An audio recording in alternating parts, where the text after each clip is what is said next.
Sag einmal, ja, was tust denn du da? In der Früh schon eine halbe? Ja, der Doktor hat doch gesagt, zum Frühstück eine halbe und zum Abendessen eine halbe. Eine halbe Tabletten und doch kein Bier nicht. Da, du Sumpfbiber, du. Naja. Das habe ich aber jetzt anders verstanden.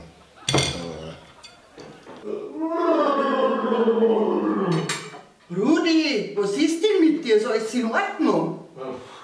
Ich weiß auch nicht, aber die neue Medizin ist irgendwie komisch.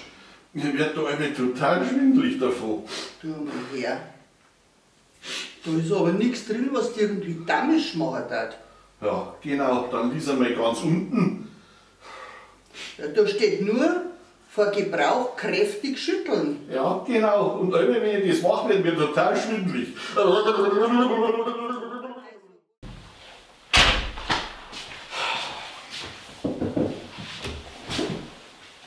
So, das war's. Ja, sag einmal, was ist denn mit dir los? Nix mehr ist los mit mir. Aus, Sense, vorbei. Jetzt geh her auf. Ich bin gerade vom Doktor. Ja, das weiß ich schon wegen deinem Halsweh. Und was sagt der Doktor? Frag lieber nicht. Geh, sag einmal, so schlimm. Hör auf. Mei, schlimmer kann's gar nicht mehr werden. Ja, was hast du denn jetzt? Sag halt. Ist was Unheilbares? Wahrscheinlich eine Allergie. Eine Allergie? Mein Gott, eine Allergie. Ja, da kann man doch was machen dagegen. Du tust ja gerade so, als wenn dein Leben vorbei war. Ja, ist ja.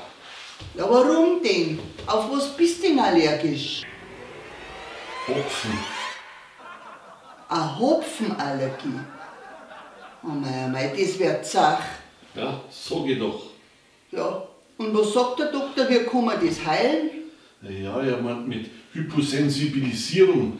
Das Körper langsam wieder dran gewöhnen, nicht dass er überreagiert. Also in kleinen Dosen. Ja, ich glaube, kleine Glasel gar nicht, nein. Schau mal.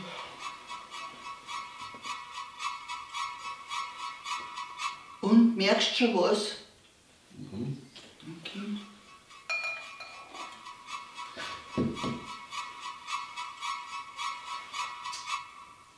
Ja, und jetzt? Ja, nix. Ja, wahrscheinlich habe ich mich doch gerade verkehrt. Mein Gott, Gott sei Dank. Weil den Zirkus, den darf ich nicht aushalten. Nein. Ah ja, das ist jetzt wieder typisch. Ich stehe kurz vorm Exitus und du denkst wieder nur an die. Männer.